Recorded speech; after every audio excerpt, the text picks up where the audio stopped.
네, 안녕하세요. 염승환입니다. 그래서 오늘 이제 또 오전 라이브를 좀 했는데 많이 질문이 막 110개 엄청 많으셔가지고 저도 이제 좀 시간이 많이 걸렸는데 또 많이 물어봐 주셔서 감사드리고요. 그러니까 오늘 좀 느낀 건 뭐냐면 이렇게 장은 좋지만 뭐 물려있는 기업들도 워낙 많이들 계시잖아요. 이제 그런 기업들이 참 이게 언제까지 기다려야 되나. 근데 말씀드리고 싶은 거는 아무리 안 좋은 기업이라도 바로 파는 것보다는 한 번씩은 반등 나오거든요. 강세장에서. 그때 정리를 해버리세요. 과감하게. 그러니까 한번 딱 튈 때. 오늘 사실 이제 5G 관련주도 그렇게 못 가다가 이제 뉴스 나오면서 오늘 막 폭등하잖아요. 5G 장비주들. 통신 장비. 그럴 때 줄이는 거예요. 줄여서 이제 주도주로 아니면 평소에 봤던 갈아타고 싶은 걸로 이제 그 후에 갈아타시는 게 좋습니다. 그냥 뭐 계속 빠졌다고 거기서 갈아타는 것보다는 그게 조금 더 나을 것 같아요. 그래서 물리신 종목들 같은 경우는 좀 그렇게 대응하시면 되겠고, 그 다음에 뭐 괜찮은 기업들 잘 갖고 계신 분들은 뭐 지금 많이 올라서 팔까 이런 고민은 되시겠지만 계속 가져가야죠. 뭐 지금 상황. 네, 그래서 쉽게 물량을 내주진 마시고 뭐 좋은 기업들은 잘 끌고 가는 게 뭐 이 사이클이 좀 긴 사이클이니까 보시면 되겠고, 그 다음에 아까도 이제 라이브 할 때도 말씀드렸죠. 저 사칭하는, 제가 아까 이제 라이브 때문에 제 핸드폰 딱 켜고 유튜브 들어갔는데 제 얼굴이 딱 뜨는 거예요. 떠서 제 출연한 거 그대로 땄더라고요. 따가지고 이제 또 가입을 유도하는 그런 건데, 뭐 저는 절대 가입 유도할 리도 없고, 그러니까 가입 유도하는 거는 다 저를 사칭하거나 사기 치는 거니까 각별히 좀 조심하시고, 여러분의 소중한 돈 함부로 막 이렇게 주시면 안 돼요. 큰일 납니다. 큰일 나고 여러분이 직접 매매하시고, 예. 어쨌든 그런 그러니까 제가 나오는 광고들 있죠. 그거 다 조심하셔야 됩니다.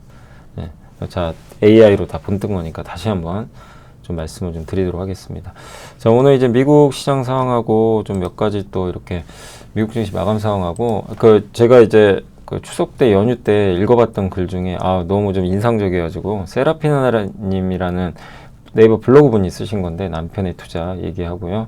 또 소프트웨어 관련된 내용하고 AI 반도체 부분 노은찬 센터장님이 이제 기자간담회 기사 있어서 말씀드리고, 삼성전자 실적 코멘트, 삼성바이오, 롯데웰프드, 스튜디오 드래곤, 롯데관광이면 아모레퍼시픽, 그 다음에 공시는 포스코비치엠, T3, 코스맥스, 또 하나오션 미국 자회사 제재 관련된 내용들하고요.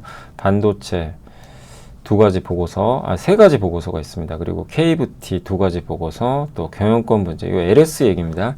ESS 요즘에 좋죠. 이게 의미가 있어요. ESS도. 그래서 그 내용들 한번 설명드리겠습니다. 오늘 이제 미국 증시는 파월 때문에 버텼어요. 좀 빠지긴 했지만 견조했습니다. 그래도 반도체는 좀 안 좋았고, 예.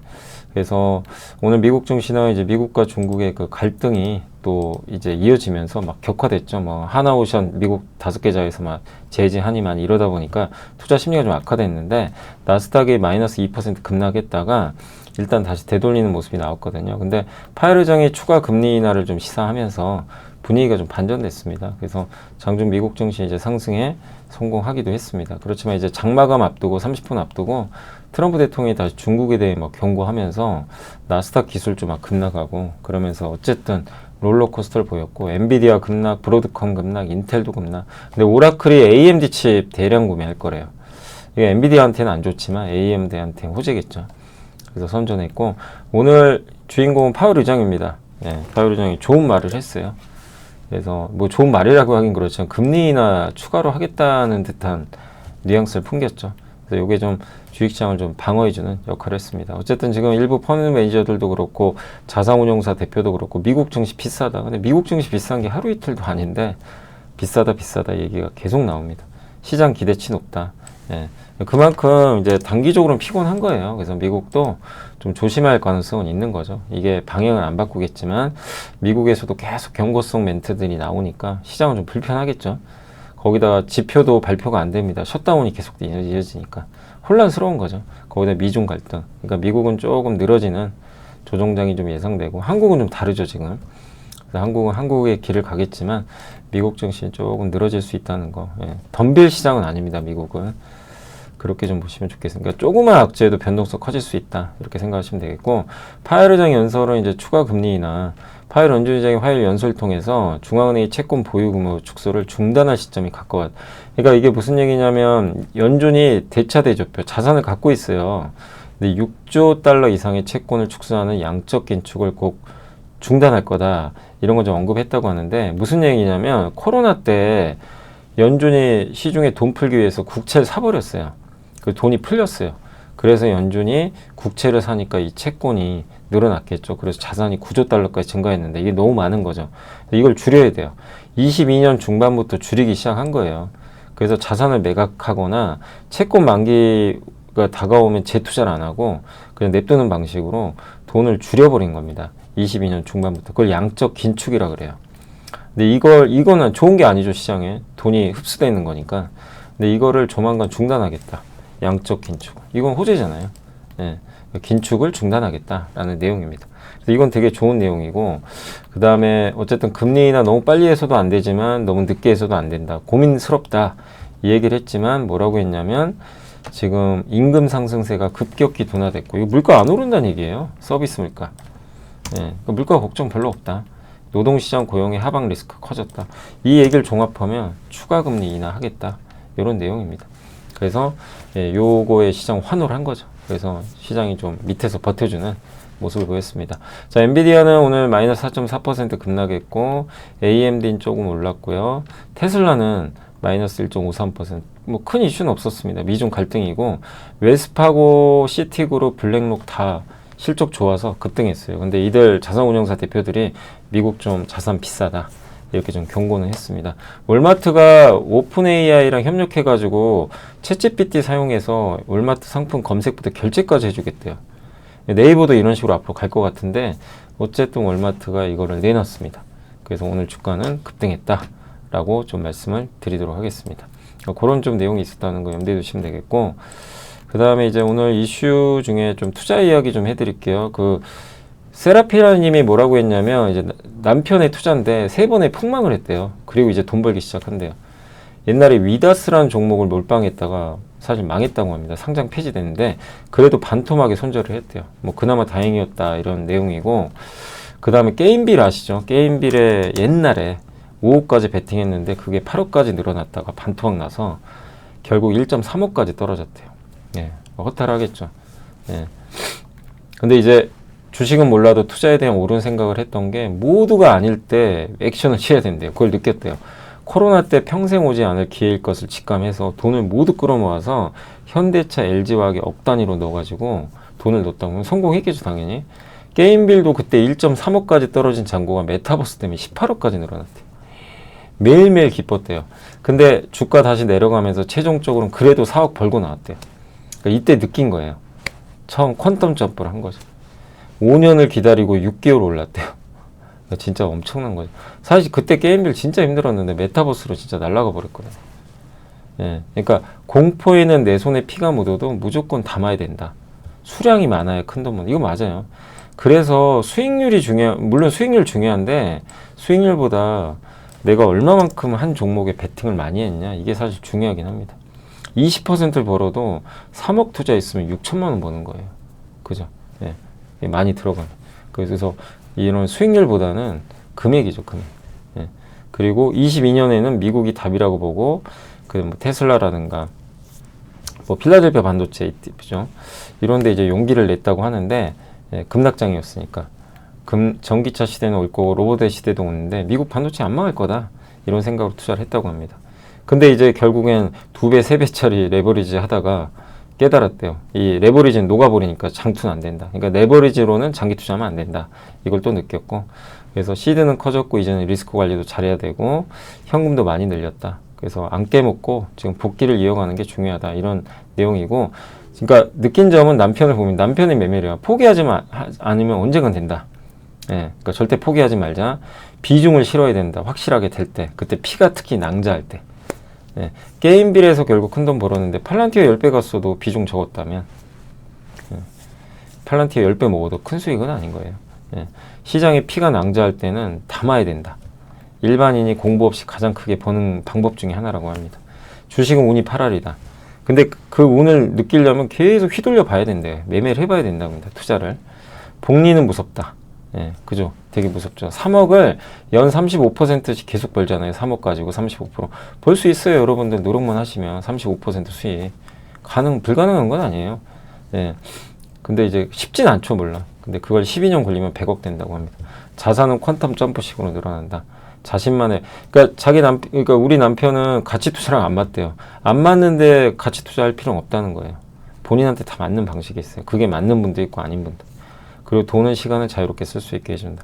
이 내용을 이제 말씀드리면 결국 실망하지 마시라는 겁니다. 지금 안 된다고 해서 너무 좌절하실 필요 없고, 어쨌든 용기를 내주시고, 뭐 저런 스토리도 있대요. 근데 결국엔 안 좋을수록 더 분석을 해서 이게 될 것 같으면 더 싫는 거고, 근데 아닌데 싫으면 안 되잖아요.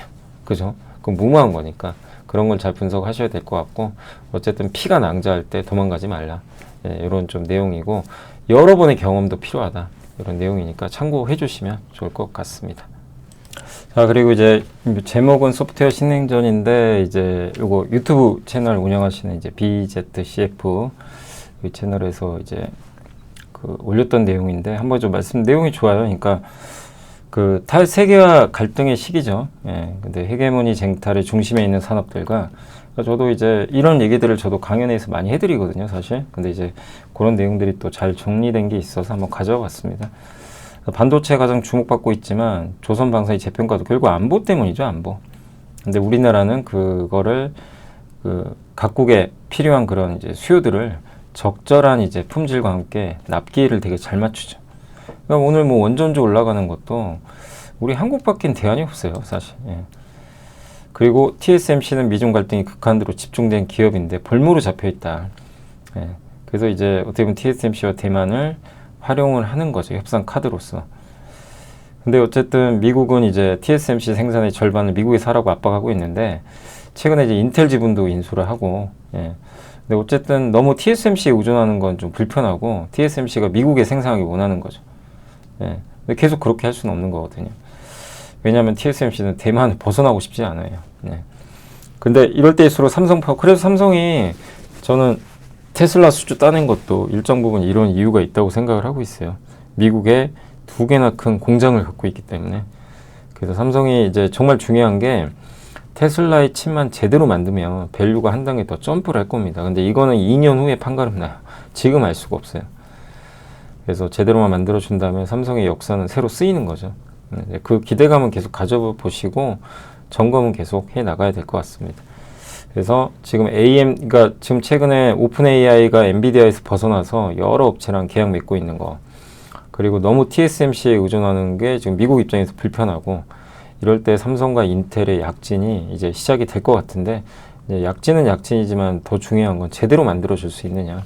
요게 이제 관건이 될 것 같습니다. 이제 그런 내용들이니까 참고해 주시면 좋을 것 같습니다. 그래서 투자 이야기 한번 말씀드렸고, 이제 반도체 관련해서 그러면 이제 노근창 센터장님 최근에 오늘 기사가 어제 많이 나왔더라고요. 반도체 버블 언제냐. 일단 그 노근창 이제 센터장님 같은 경우는 단기적으로는 이제 그 AI 반도체 수요가 단기 정점을 찍을 걸로 예상한다고 이렇게 밝혔는데, 2028년도로 좀 이제 예상을 좀 하시는 것 같더라고요. 현재 글로벌 반도체 수요의 주축은 AI 서버. 예, 근데 여기는 이제 아직까지는 그 데이터 센터용 서버가 좀 주도하고 있다, 이렇게 언급을 하셨고, 엔비디아는 2028년 데이터 센터 투자가 1조 달러, 30년에 3조에서 4조 달러 정도 이렇게 이를 걸로 좀 전망을 하고 있다고 합니다. HBM 시장 규모가 정말 폭발적이죠. 예.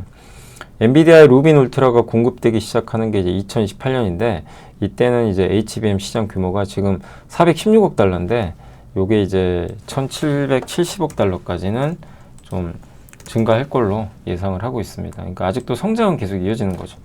네. 그 HBM 용량이 지금보다 그 28년에 2.5배 늘어나면 향후 3년간 국내 반도체 기업들의 매출은 2배. 그러니까 2028년까지 매출이 2배 뛴다는 거예요. 네, 엄청난 일이죠. 매출 2배.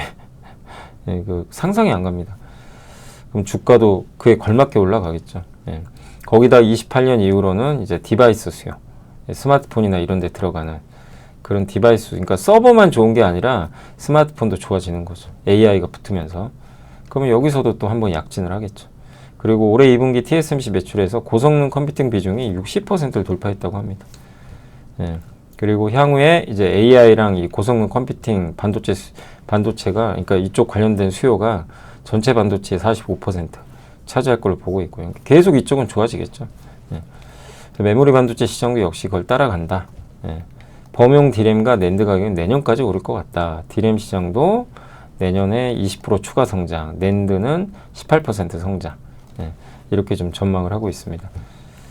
그래서 앞으로 반도체가 코스피 레벨업 당연히 주도하겠죠. 예, 전체 시총의 30%니까 그 중심에 오픈 AI가 한국 갔다 오고 나서 한국 증시가 난리가 나고 그랬잖아요.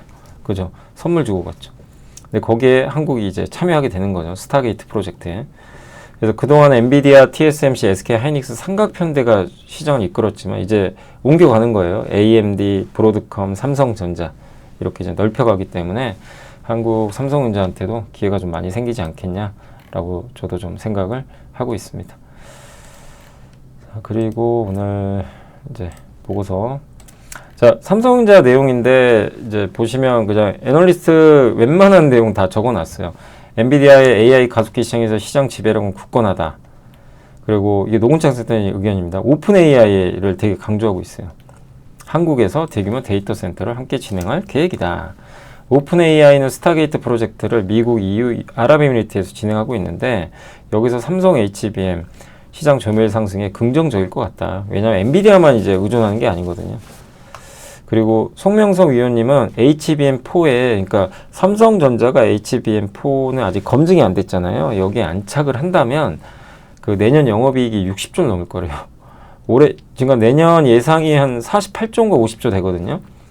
근데 뭐 역사적인 어떤 그 실적을 내는 거죠.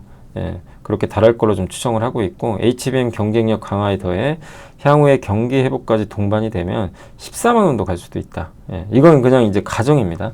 다만 삼성의 치명적인 약점은 발열 문제가 있어요. 이걸 얼마나 잘 잡는지가 관건이다. 이렇게 얘기를 했습니다. 14만 원 정말 갔으면 좋겠네요. 네. 시가총액 1000조. 시가총액이 지금 한 600조 가까이 이제 되거든요. 예. 아무튼 시총 1000조 원 시대도 열었으면 좋겠고, 예. 바람입니다. 아무튼.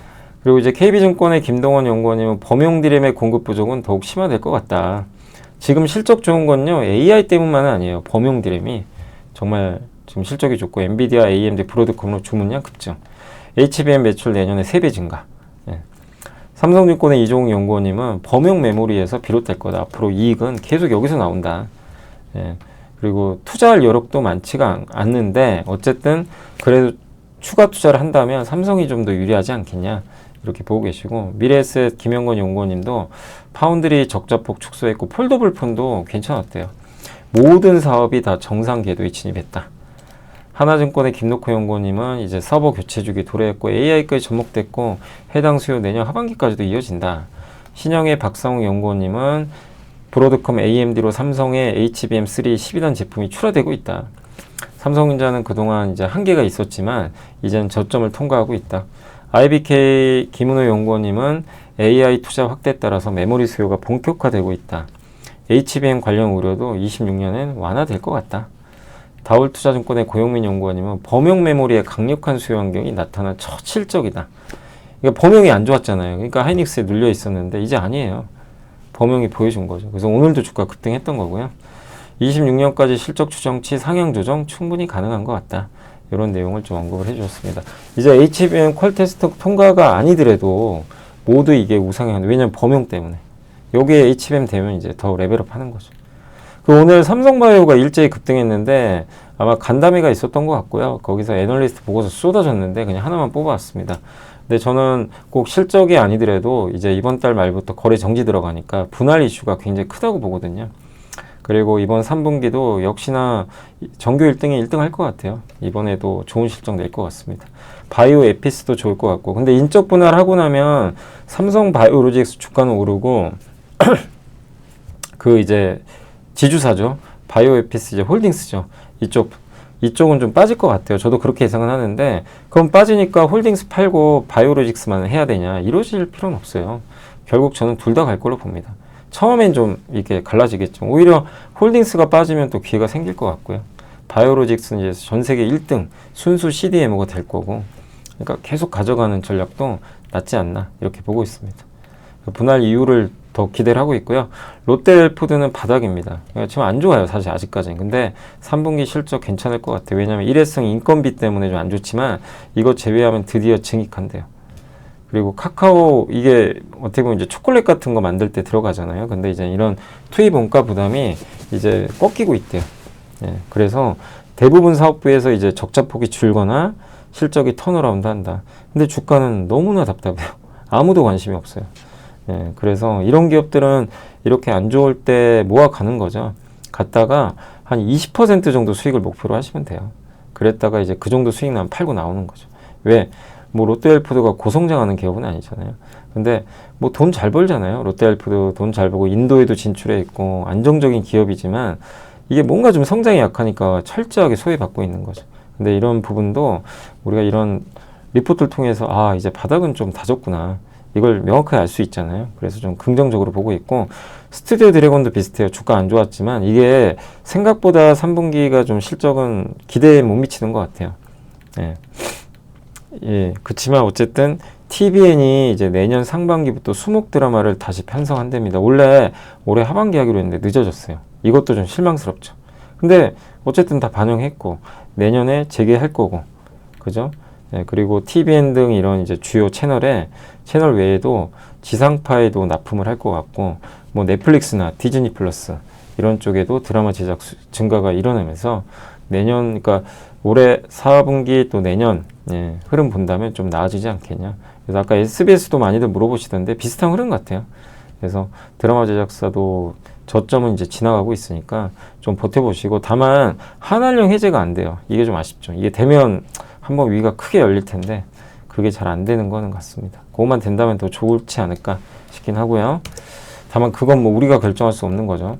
롯데관광개발 오늘 급등했잖아요. 이것도 최근에 많이들 물어보셨는데 갈 때 되면 가요. 주가는 괜찮은 기업들은 실적 좋을 것 같고 카지노 방문객 수 역대 최대. 올해 1월부터 한 번도 방문객 수가 준 적이 없대요. 계속 증가.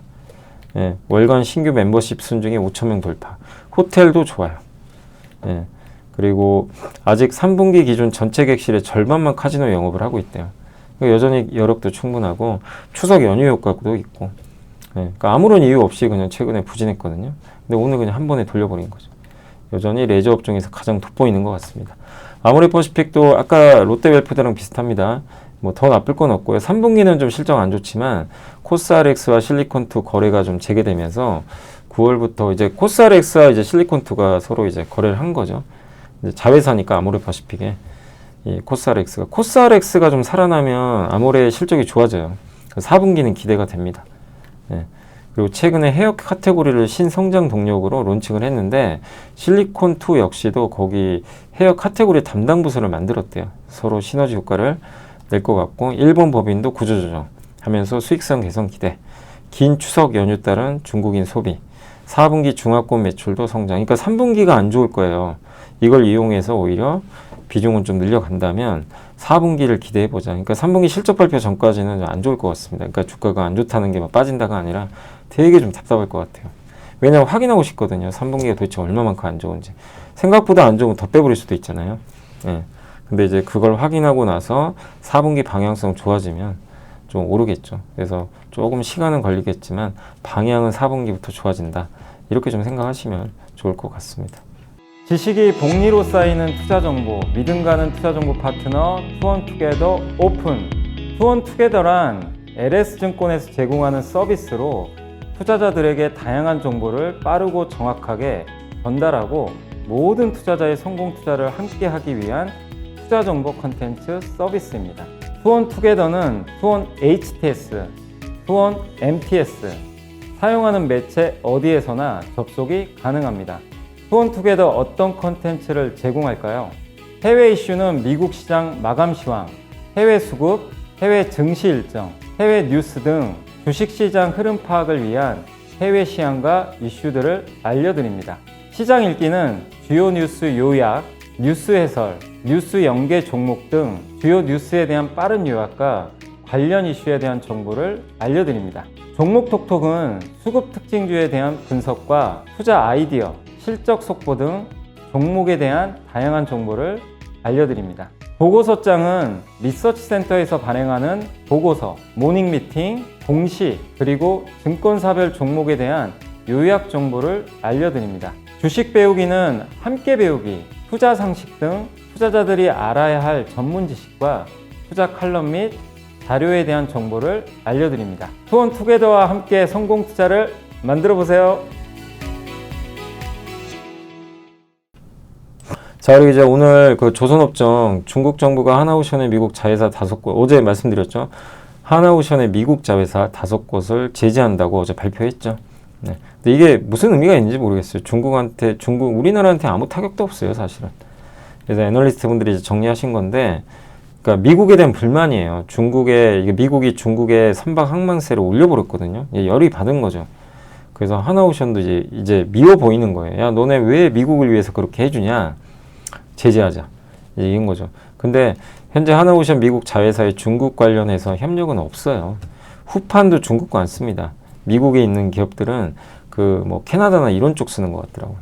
뭐 대체할 수도 있고요, 충분히. 근데 어쨌든 이제 국내 조선사들에 대한 제재가 추가로 이루어지는 거 아니냐, 막 이런 우려가 있는 거죠. 예. 뭐 그렇다 하더라도 어쨌든 지금 조선업에 대한 중장기 방향성은 긍정적이다. 미중 갈등은 특수선 사업의 촉매제, 무역 갈등과 교역량 둔화 발주 감소는 반영했고, 중국이 더 강한 강도로 한국 조선사를 제재하기는 쉽지 않고, 예. 그리고 우리가 뭐 중국의 배를 납품하는 건 아니거든요. 중국 배는 중국이 알아서 하는 거죠. 별로 이해관계가 없어요. 이 제재를 한다고 해도 큰 영향은 없을 것 같습니다. 그리고 한투에서도 이제 언급을 했던 게 미국에 대한 반발이죠. 미국을 규제하기 애매하니까 이제 한국을 때려버린 거죠. 중국의 거울 작전. 중국도 미국 선박이 중국 항구에 입항할 때 이제 벌금 부과하긴 하거든요. 근데 어쨌든 실제 이제 제재는 한국을 때려버린 거죠. 근데 그것도 사실상 아무런 영향이 없는 한국의 미국 지금 자회사들 이걸 때린 거죠. 그러니까 그냥 경고성이죠. 예. 액션만 취한 거고 그러니까 어쨌든 제재 영향은 매우 제한적이다. 그리고 원래 중국이랑 엮일 일도 없고요. 예. 우리나라 배들은 이제 미국 법을 또 준송해서 거기서 만들기 때문에 중국과는 하등 상관관계가 없습니다. 반대로 미국은 조선 해운 시장 모두 큰 손도 아니고 중국에서 미국 조선사 때릴 이유도 없고요. 예, 때려봐야 뭐 얻을 것도 없고 그나마 이제 국내 조선사 때린 거죠. 그러니까 중국이 오히려 긴장한 거 아니냐 이런 내용이고, 대신증권의 이진희 연구원님은 중국 내 기업 및 개인과의 거래 협력 금지 조항인데, 그래서 우리나라 조선사들이 중국의 후판을 좀 써요. 전체 비중의 20% 정도. 근데 다른 데로 돌리면 돼요. 또 우리나라 철강사들도 후판 많이 만듭니다. 그러니까 큰 영향 없고 미국에 있는 회사들은 뭐 전혀 영향 없습니다. 그리고 미국에 있는 헌팅턴 잉걸스라는 조선사도 중국 외 국가에서 후판을 매입하거든요. 예. 그리고 뭐 제재가 확대될 가능성도 높지 않고요. 그래서 뭐 이 부분은 우려하지 말죠. 그래서 오늘 어쨌든 뭐 조선주 나쁘지 않았죠. 예. 그 표면적인 거다 이렇게 보시면 되겠습니다. 자, 반도체 더 높은 곳을 향해 대신해서 나왔고, D램 구매 경쟁 심화. 이거는 D램 업체들한테 좋죠. 서로 막 가져가려고 그러니까. 내년도 반도체 시장 규모 40% 성장. 삼성 하이닉스 이익 전망 상향 필요하다. 공급의 절제가 지속되고 있다. 예. HBM이 생산 능력을 잠식한다. HBM을 자꾸 만드니까 공급이 늘기가 어려운 거죠. 새로운 게 이거를 좀 주목하시면 좋아요. 소캄 아시죠? 소캄이 탈부착 가능한 이제 메모리 모듈인데, 이거를 이제 베라루빈이라는 CPU, 베라라는 CPU가 있어요. AI 가속기에는 GPU가 들어가고, 그러니까 GPU 2개, CPU 하나가 딱 들어가거든요. 그 CPU 밑에 메모리가 또 들어가요. HBM이 아니에요. LPDDR5X라는 이제 거기에 들어가는데, 그것들 모아놓은 게 소캄이죠. 예, 근데 소캄1은 어쨌든 이제 설계 문제로 좀 잘 안 됐던 것 같고, 소캄2를 내년에 탑재를 합니다. 엔비디아가. 예. 이 규모가 적지가 않아요. 무슨 얘기냐면, 그레이스 CPU야. 그러니까 올해 나온 거죠. LPDDR5X 단품의 시장 규모가 75GW인데, 내년에 이제 아까 말씀드린 베라 있죠. 엔비디아의 새로운 제품이거든요. CPU. 여기에 D램이 270억 GB가 들어갈 거죠. 소캄2가. 근데 HBM 시장 규모가 전체가 320억 GB. 그러니까 거의 이만한 시장 하나가 열려버려요. 물론 이거는 계산하기 나름에 따라 다를 수도 있어요. 근데 소캄2 시장이 엄청 커진 거예요. 그러니까 괜히 뭐 TLB, 뭐 심텍 같은 회사들이 괜히 지금 주가 뜨거운 게 아닌 거죠. 그 소캄2는 삼성한테 기회죠. LPDDR5X가 HBM이 들어가는 게 아니니까. 예. 그리고 한국 반도체가 원래 마이크론에 다 주기로 했는데, 어쨌든 소캄2는 3사 모두에 줍니다. 거기다가 월 90만 장 달라고 그 샘 알트만이 한국 갔다 왔죠. 이게 D램 3사 전체 생산 능력의 60%. 예. 어쨌든 엄청난 물량이에요. 그래서 밸류에이션 함정에 빠지지 말자. 예. 여전히 한국 반도체 싸다. 이거는 사실은 저 추석 연휴 아마 그때 나왔던 보고서로 알고 있어요. 예. 조금 나온 지 시간은 됐지만 의미가 있죠. 그리고 LS증권 저희 당사자 최영호 연구원님도 메모리 수요 급증 왜 지금이냐. 지금 수요가 메모리가 급증하는 거는 좀 다른 시각인 게 네오클라우드 업체, 빅테크 말고 네오클라우드는 요런 회사들이에요. 코어이브, 네비우스, 아이렌. 엔비디아 GPU를 임대받아가지고 그걸 가지고 이제 데이터 센터 만들어가지고 거기서 클라우드 제공하는 약간 중소형 클라우드 업체들입니다. 이들이 엄청나게 지금 투자를 많이 해요. 예. 근데 빅테크들이 그럼 네오클라우드 왜 사용하려고 그러면 일단 가격이 더 싸거든요. 전력망도 부족하고 이러니까 전문적으로 이것만 하니까. 예. 그래서 이런 부분들에 특화되어 있는 업체니까 요게 이제 물량들을 많이 맡기는 편인데 근데 이들이 막 투자하니까 D램 막 수요가 폭발하는 거죠. 내년에 D램 수급 여전히 공급 부족하다. HBM은 삼성전자 엔비디아 공급으로 공격적 물량 확대가 시작될 것 같다. 이런 내용인데 결국엔 삼성전자한테는 좀 유리하게 작용하지 않겠냐 이렇게 보고 있는 것 같습니다. 그리고 HBM4는 속도 기준을 상향했죠. 엔비디아가. 그래서 아마 그 기준 맞추려면 조금 시간이 걸려요. 근데 삼성이 제일 늦거든요, 지금. 스케줄상. 그러니까 삼성한테 유리하죠. 선도 업체들이 좀 늦어지면. 예. 그리고 오늘 나온 보고서인데 메모리 천조국, 메모리 업황의 견조한 수요가 향후 1년 이상 가시성을 확보하고 있다고 이렇게 파악을 했고 AI 서버에 의해서 일반 서버로까지 AI 수요가 퍼지고 있다. 2017년에 그때 클라우드 투자 많이 하면서 데이터 센터 엄청 졌잖아요. 이게 이제 사용 연한이 끝나요. 이거 교체에 들어가야 돼요. 이것도 엄청나죠. 그때 엄청나게 투자했거든요. 이것만 교체해도 한 수요가 또 생기는 거예요. 그러니까 참 이게 메모리가 끝이 없습니다, 지금. 예, AI부터 일반까지 지금 계속 좋아지고 있고, 빅테크들 자본 지출 계속 늘어나고 있고, 오픈 AI는 90만 장 달라 그러질 않나. 삼전 닉스의 합산 생산 능력이 80%. D램의 수요 가시성 한층 높여주는 HBM, 더불어 일반 D램까지. 아까 말씀드린 소캄2. 예. 그래서 지금 삼성과 하이닉스 주가 급등은 철저하게 실적. 내년도 좋고, 삼성전자 여전히 싸요. PBR이 밴드가 평균 하회하고, 하이닉스는 좀 많이 올랐지만 상단이 열릴 수도 있다. 이런 내용입니다. 그래서 둘이 합쳐서 시총 1조, 지금 하이닉스가 시총 300조, 삼성이 거의 한 지금 600조 가까이 근접하죠. 그래서 둘이 합쳐서 이제 1천조 시대에 충분히 올 수 있습니다. 합쳐서. 삼성 단독으로도 1천조 갔으면 좋겠어요. 네. 자, 소캄2는 이제 아까 말씀드린 베라루빈 CPU의 메모리 역할을 하거든요. 원래 마이크론이 독점하는데 설계 문제 때문에 연기됐고 3사 모두한테 다 배정을 했다고 합니다. 그래서 여기서 LPDDR5X 수요가 19억 기가바이트가 창조가 될 텐데 이게 전체 D램의 4.4%에 해당한대요. 근데 보세요. 전체 D램의 4.4지만 HBM이 이 정도 되거든요. HBM과 소캄의 규모가 아주 큰 차이는 아니죠. 그러니까 HBM에 필적하는 규모가 새로 탄생하는 거예요.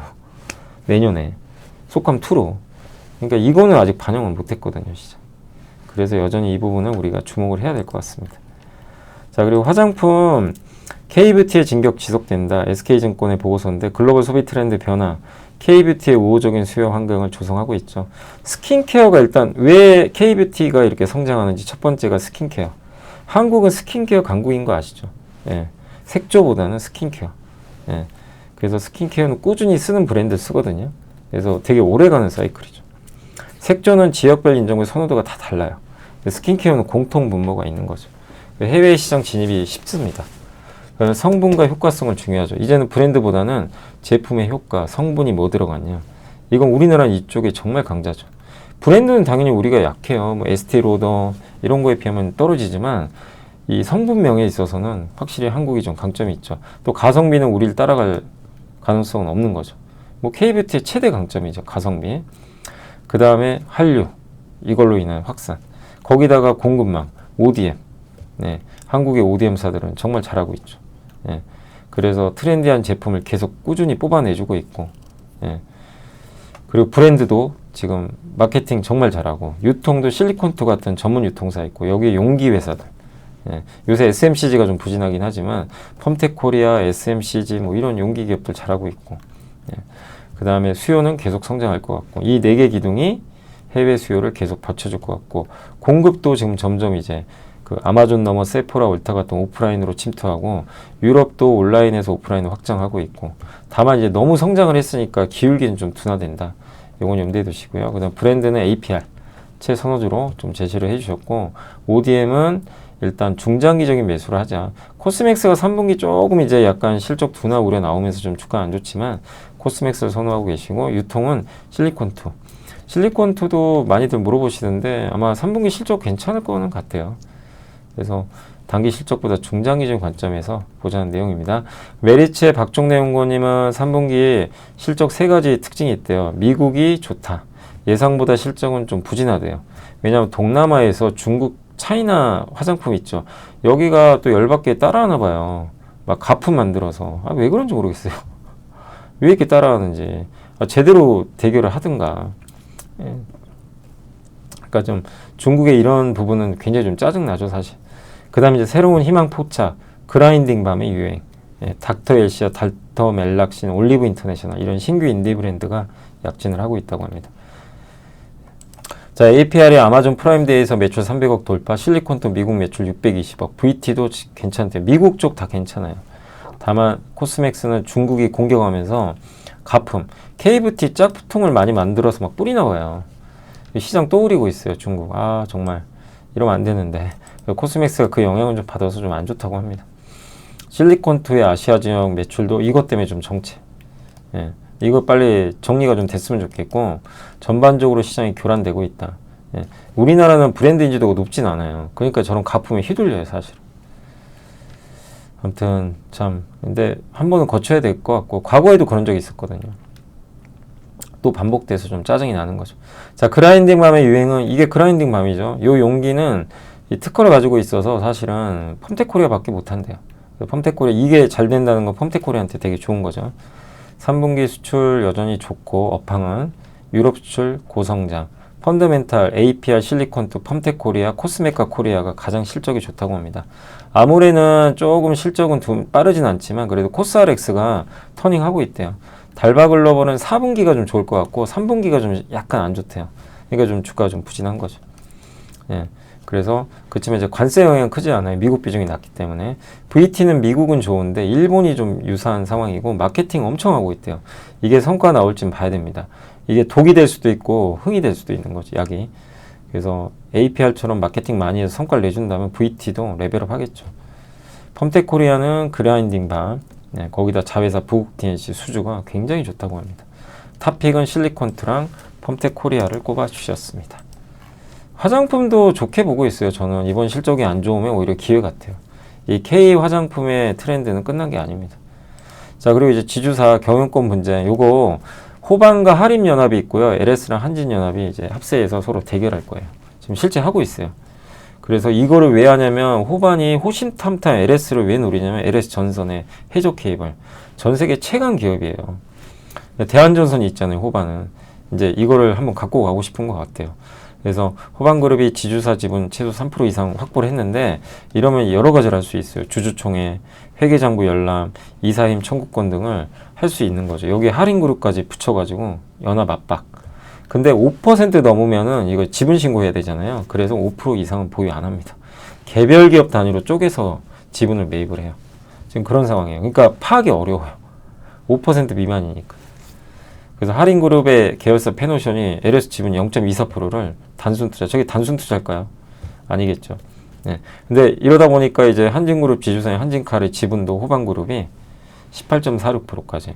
한진그룹은 지금 LS랑 이제 또 손을 잡고 있는데 호반그룹은 그 한진그룹 지분을 확보하고 있어요. 그러니까 이게 어떤 식으로 지분 경쟁이 펼쳐질지 모르겠지만 LS 종가에는 이래나 저래나 호재입니다, 사실.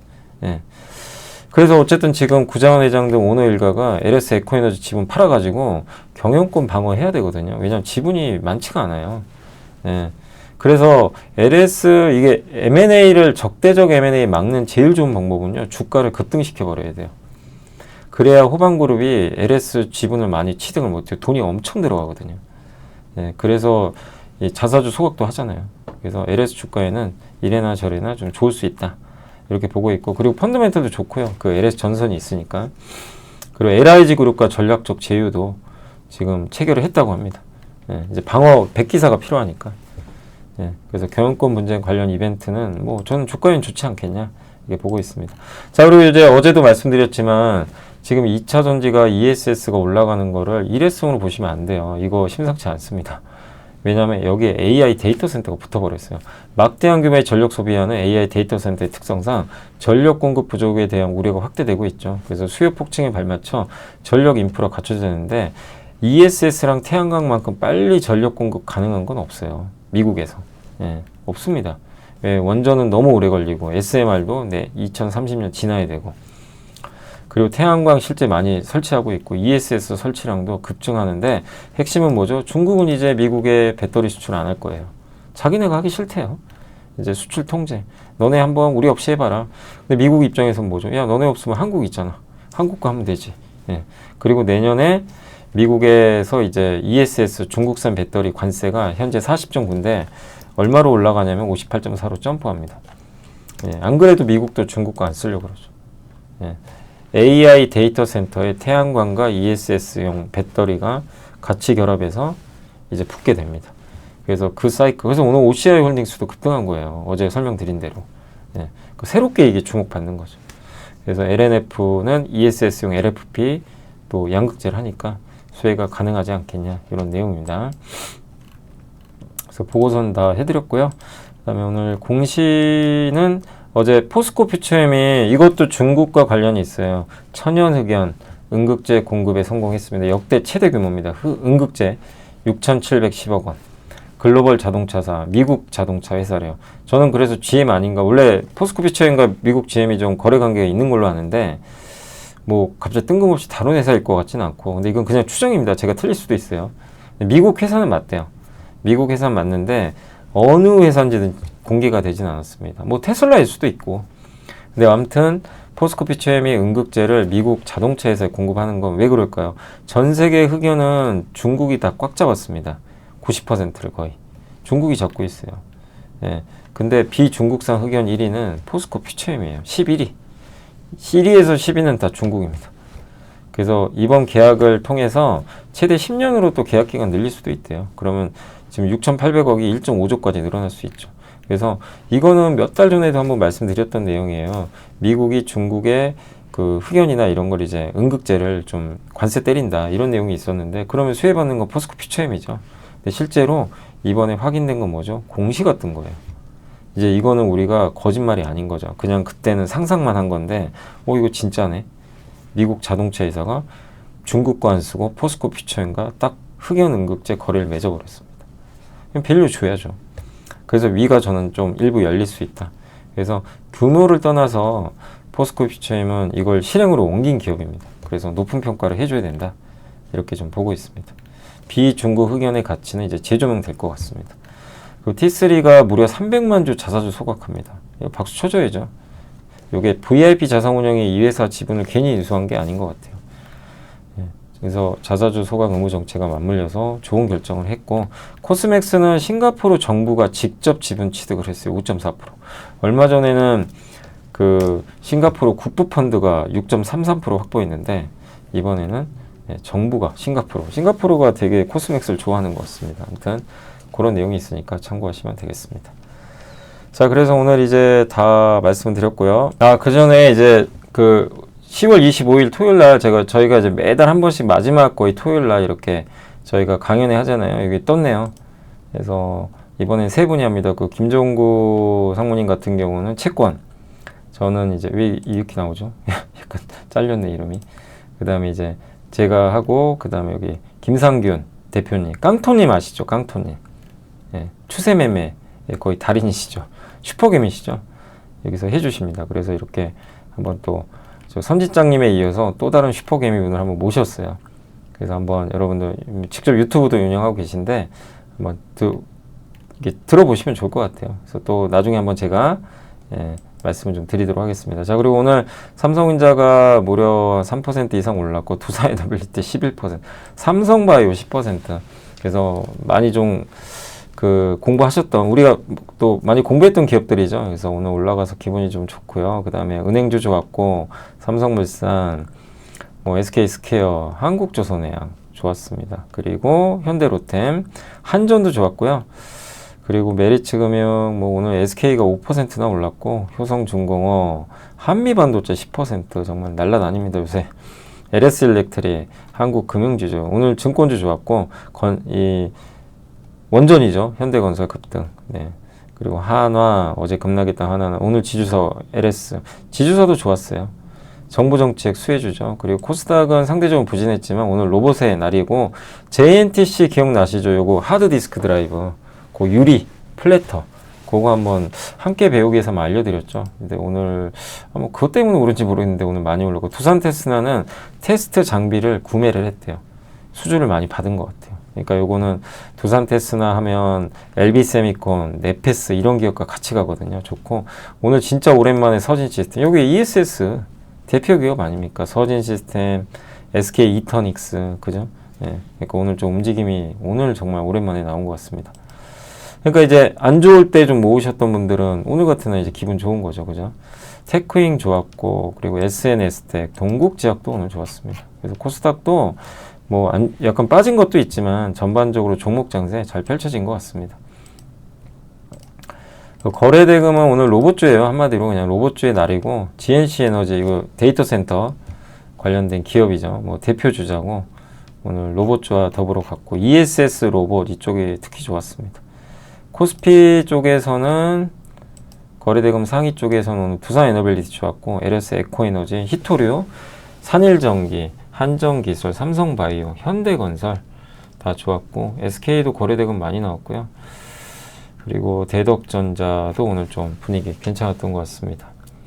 그래서 오늘 다 분위기 좋은 상태로 잘 끝났고, 뭐 로봇, 원전, 전력설비, 유리기판, 뭐 스마트 팩토리, 원전, 전선, 그 다음에 조선기자재, 예, 건설 대표주, 풍력도 좋았고요. 증권주 다 좋았고, 우주항공, HBM, 반도체, 카지노, 오늘 롯데관광개발이 급등해버렸습니다. ESS 오늘 다 좋았고, 네. 그리고 CXL, 시스템 반도체, 또 태양광도 오늘 OCI홀딩스가 급등해버렸어요. 한 8%. 그래서 이게 우리가 좀 이렇게 뭔가 좀 공부하고 이러면서 탁 이렇게 종목들, 이게 강세장의 특징이긴 하거든요. 이렇게 딱딱 주가가 급등해주면 기분 좋긴 하죠. 근데 거기에 도취되지 마시고, 이게 일회성으로 그냥 올라간 건지 구조적으로 좋은지를 반드시 파악하셔야 돼요. 그래야 이걸 끌고 갈지 짧게 팔지를 결정할 수 있습니다. 다만 오늘은 좀 이게 인터넷주는 아직은 좀 부진하고, 근데 네이버도 마찬가지예요. 저는 여전히 좀 두나무랑은 될 걸로 보고 있기 때문에 긍정적으로 바라보고 있습니다. 다만 아직 100%는 아닌 거죠. 그러니까 조금 시간은 좀 걸리는 것 같습니다. 자, 그래서 오늘 이제 여기까지 좀 말씀을 드리도록 하겠고요. 오늘도 이렇게 끝까지 좀 시청해 주셔서 감사드리고, 또 내일 목요일인데 벌써 내일 또 그 보고서들이나 이런 내용들 요약해 가지고 좀 말씀을 드리도록 하겠습니다. 오늘도 감사드립니다.